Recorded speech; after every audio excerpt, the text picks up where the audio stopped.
안녕하세요. 까치살모입니다. 여러분들도 많이 들으셨을 거예요. 폴란드의 레드백의 수출 가능성이 높다는 것을요. 오늘은 그 이야기를 할까 합니다. 폴란드의 레드백이 넘어가서 시험 운용을 했다는 건 여러분도 잘 아시죠? 작년 10월 16일 우리의 레드백은 폴란드에 있는 노바 덴바 훈련장에서 폴란드 제18기계화 사단 병사들과 훈련하는 모습을 보여주면서 레드백의 수출 가능성이 높음을 보여주게 됩니다. 폴란드 제18기계화 사단은 어떤 사단이냐면 간단하게 말해서 미국에서 공급되는 M1A2C 전차를 수령해서 운용하게 되는 부대입니다. 한마디로 말해서 레드백이 수출된다면 M1A2C 전차와 함께 운용하게 되는 것입니다. 아마 여러분도 이게 어떤 뜻인지 알 겁니다. 우리 레드백은 미국 차기 장갑차 경쟁에도 참여하고 있기 때문에 폴란드에 채택되어서 M1A2C 전차와 함께 운용한다면 미국이 차기 장갑차를 선정함에 있어서 그 데이터는 우리에게 유리하게 작용할 수 있는 겁니다. 그러면 폴란드는 왜 보르숙 장갑차라는 자체 개발한 장갑차를 두고도 레드백을 도입하려 하는 것일까요? 기본적으로 보르숙 장갑차에는 여러 가지 문제가 있습니다.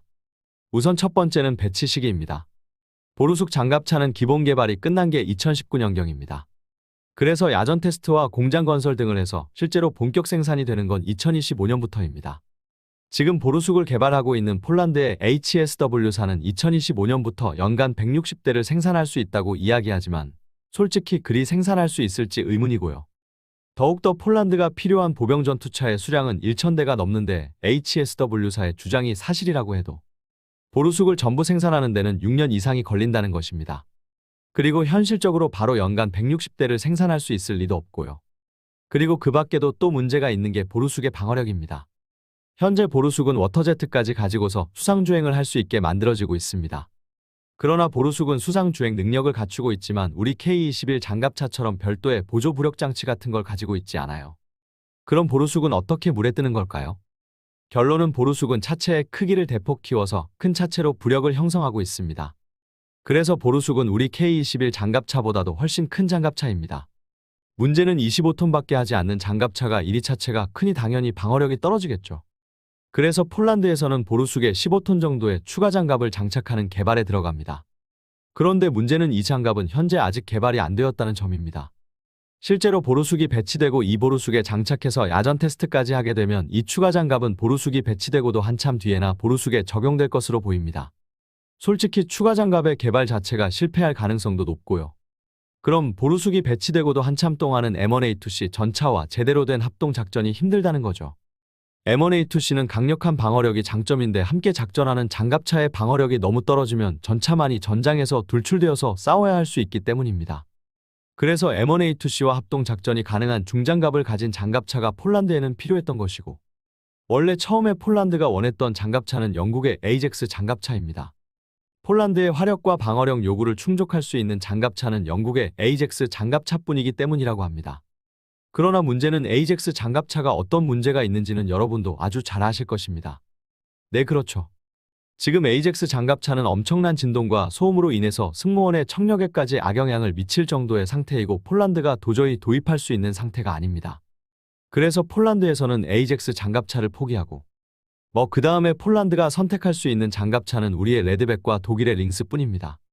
그러나 당연히 우리와 여러 사업을 하고 있던 폴란드는 레드백을 선호할 수밖에 없었고 그래서 레드백이 폴란드에 보내져서 테스트까지 하게 됩니다.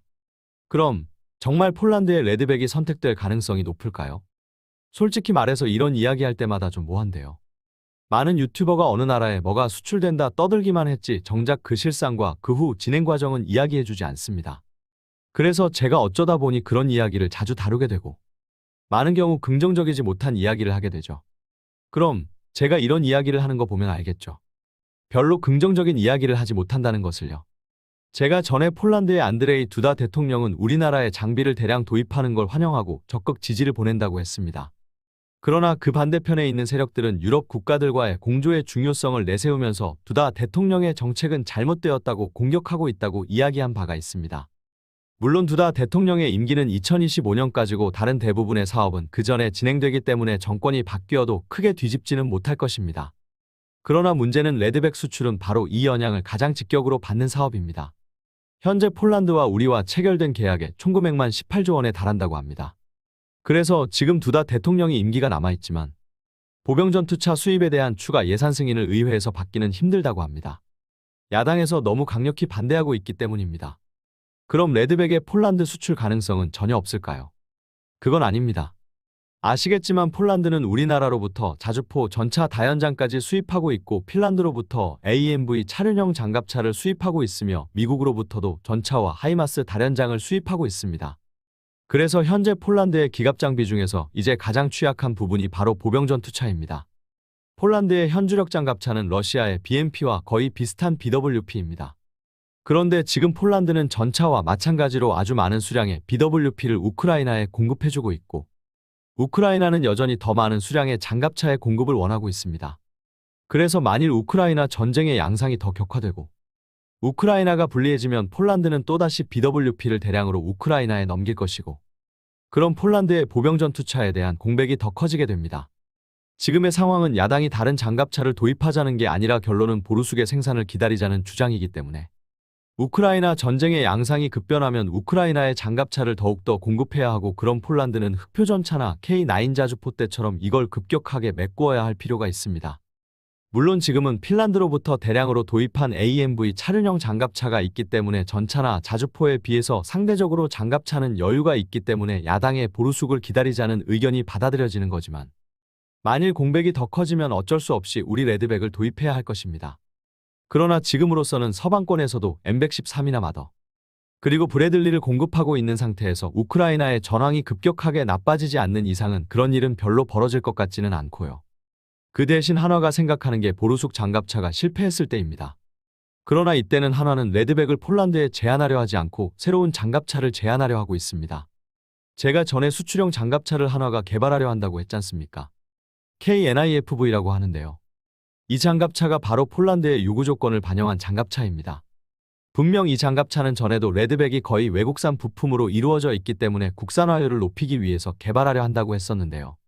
그러나 분명 국산화율을 높이려 하는 건 사실이지만 바로 폴란드의 요구 조건을 대폭 반영한 장갑차입니다. 원래 폴란드가 원했던 장갑차는 영국의 에이젝스 장갑차였고 그에 반해서 그 차선책으로 고려되었던 레드백이나 독일의 링스 장갑차 등은 특히 화력 면에서 폴란드의 요구 조건을 충족하지 못했습니다. 에이젝스 장갑차의 가장 큰 특징이 뭔지는 여러분도 잘 아실 겁니다.